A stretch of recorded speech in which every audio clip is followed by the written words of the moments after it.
Sampai sampai dia itu nama macam tu. Magun kada जरा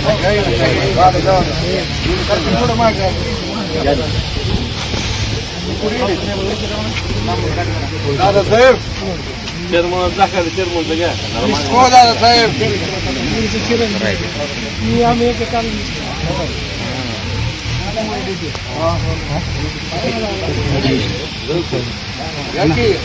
आपल्या गावाकडून पलीकडे जाऊ जाऊ जाऊ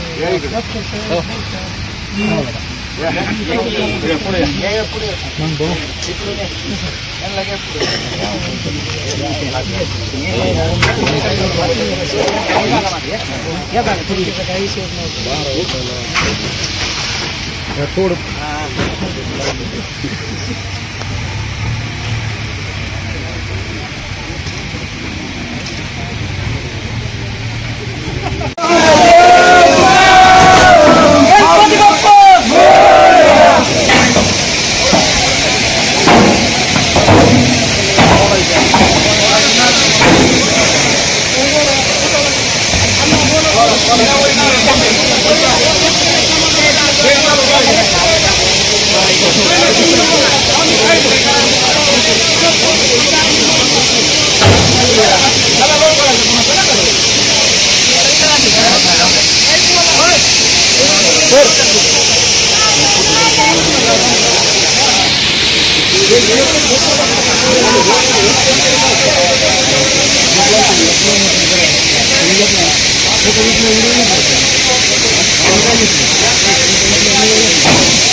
त्यांनी अगदी सुरुवात जमीन घेण्यापासून आम्हाला सहकार्य केलेलं आहे आणि हे सहकार्य आम्ही विसरणार नाहीत.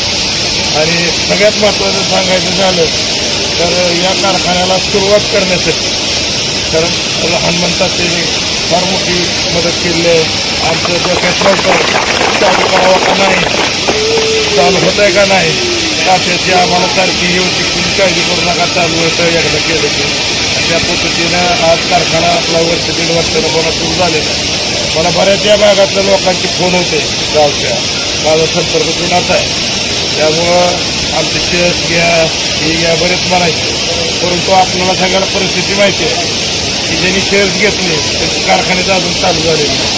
एखाद्या वेळेस विही असेल किंवा शेअर्स घेतले अगोदर की कारखाना चालू होतो असं माझ्या मनात आहे. त्यामुळे मी आतापर्यंत कोणाचे शेअर्स घेतले नाही. परंतु येणाऱ्या काळामध्ये आपण हे शेअर्स घेऊ आणि ऊसाच्या भावाच्या बाबतीत बोलायचं झालं सगळे मिळून जी ठरवतो त्या भावात कुठेही 1 रुपया आम्ही कमी देणार नाही. आणि वेळेवर 15 दिवसाला सगळ्याचं पेमेंट वेळेवर देण्याची जी आम्ही या ठिकाणी देतो. पैशाची पेमेंट वेळेवर दिलं जाईल. शेतकऱ्याला विनंती आहे की आता या पुढच्या काळामध्ये आता यानं सांगितलं श्याम पाटला महत्त्वाचा विषय होता करत आहे की कारखान्यावर ऊस अडवून तो मतदान कर तर तुझा ऊस नेतो अशी परिस्थिती एका काळी होती. पण आता तात्या कुलकर्णी असे बरेच झाले, गुणसाहेब असे बरेच कारखाने झाले गुळाचे, जेणेकरून शेतकऱ्याच्या मनातली आपण ऊस लावला तर ऊस जाईल का नाही ही भीती आता संपलेली आहे. प्रत्येक शेतकऱ्याला ऊस लावा तुम्ही, ऊस लावायला आता हा 2000 टनाचा कारखाना, तात्याचा 1000 टनाचा, हा ते इथं जवळजवळ 5-10 हजार म्हणजे 13 कारखाना एकीकड आणि 5-7 कारखाने एकीकड 7-8 हजाराची क्रशिंग या भागामध्ये कळंब तालुका, धाराशिव आणि त्याला डोकीचा भाग या सगळ्या तालुक्यामध्ये ऊस कारखाने चांगल्या पद्धतीनं सुरू झाले. आणि तुम्ही बघितलं असेल इथल्या गुळाचे कारखाने झाल्यापासून कुठलाच गुळ कारखाना थांबलेला नाही. या धरणाचं इथं वर्ष बंद, 2 वर्ष बंद, 2 वर्ष चालू असं होत होतं. परंतु गुळाचा कुठलाच कारखाना थांबलेला नाही. अगदी प्रामाणिकपणे शेतकऱ्याचा ऊस गेला पाहिजे, शेतकऱ्याच्या ऊसाला भाव मिळाला पाहिजे. या सर्व गुळ कारखानदार ठरवून हे कारखाने सुटले. मुळातच त्यांनी ही कारखाने टाकले. या सगळ्यांचे स्वतःचे ऊस आहेत आणि ऊसाचे त्रास व्हायला लागला म्हणून ही कारखाने टाकले. त्याला शेतकऱ्याची जाण आहे, शेतकऱ्याच्या अडचणी माहिती आहे. त्यामुळं अशा गुळाच्या कारखान्याला कुठेही अडचणी येणार नाही. येणाऱ्या काळामध्ये एकदाही चालू झाल्यानंतर बंद पडणार नाही. शेतकऱ्याचा शेवटचा ऊस जाईपर्यंत कारखाने चालू असेल एवढी या ठिकाणी आम्ही देतो. परत एकदा सर्व सहकारी कारखानदार सगळ्यांचे मनपूर्वक आभार मानतो आणि या कारखान्याला सुरुवात झाली. जय हिंद.